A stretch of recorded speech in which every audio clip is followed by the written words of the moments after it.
Friends ఇక్కడ చూస్తే పెద్ద సైజ్ పొటేళ్ళు నెల్లూరు జుడిపిలో అయితే ఉన్నాయండి. ఒక 4 పొటేళ్ళు అయితే ఉన్నాయి. అమ్మినారా లేదంటే అమ్ముతారా అనేది కనుక్కుందాం. ధర అన్న అడుగుదాం ఏం చెప్తారో. అన్నా కొనుక్కున్నారా అమ్మడానికేనా? అమ్మేదానికే. అంతా ఒక సంవత్సరం ఉంటాయనా ఎక్కువ ఉంటాయా? సంవత్సరం పైన ఉంటాయి. 1.5 సంవత్సరం ఉంటాయా? పళ్ళేసేయనా? 2 పళ్ళు. ఫ్రెండ్స్ చూస్తే 2 పళ్ళుగా చెప్తున్నానండి. అంత 1.5 సంవత్సరం విధంగా అయితే ఉంటాయి. అంతా నెల్లూరు జుడిపికి వస్తాయండి. టాప్ క్వాలిటీలో అయితే ఉన్నాయి. చూద్దాం ధర ఏం చెప్తారో, ఎంత మీట్ పడు అన్న. ఒక్కొక్కటి ఎన్ని కిలోలు పడచ్చు అంచనాకి? 25 పడవచ్చు. అన్నీ యావరేజ్గా 25 కిలో మీట్ పర్పస్ అయితే చెప్తానండి. ఒకే సైజులో అయితే ఉన్నాయి. ఏమి పెద్ద డిఫరెన్స్ అయితే ఏం లేదు. 25 కిలో మీట్ పర్పస్ అయితే చెప్తున్నాడు. ఇప్పుడు ఒక్కొక్క దాన్ని ఏం చెప్తాను, జత ఏం చెప్తావునా? 23 అని చెప్తున్నావు.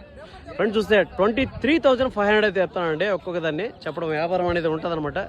23,500 అయితే చెప్తున్నాడు. అప్పుడు జత మీద వచ్చి 23,000 అంటే 46, 47,000 ఆ విధంగా అయితే చెప్తాడు. చెప్పడం వ్యాపారం అనేది ఖచ్చితంగా ఉంటుంది అనమాట.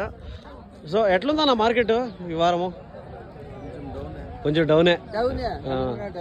ఈ వారం కొద్దిగా డల్గా అయితే ఉందంట. చూడొచ్చు. ఇవైతే 23,500 చెప్తానండి. పొంగనూరు, చిత్తూరు డిస్టిక్ అండి. ప్రతి ఒక్క బేస్తవారం ఇక్కడ ఉదయం 5 గంటలకు అయితే మార్కెట్ స్టార్ట్ అవుతుంది. 11, 12 గంటల వరకు ఆ విధంగా అయితే ఉంటుంది అనమాట. ఎవరైనా ఇంట్రెస్ట్గా ఉండే వాళ్ళు మార్కెట్ అయితే విజిట్ చేయొచ్చు.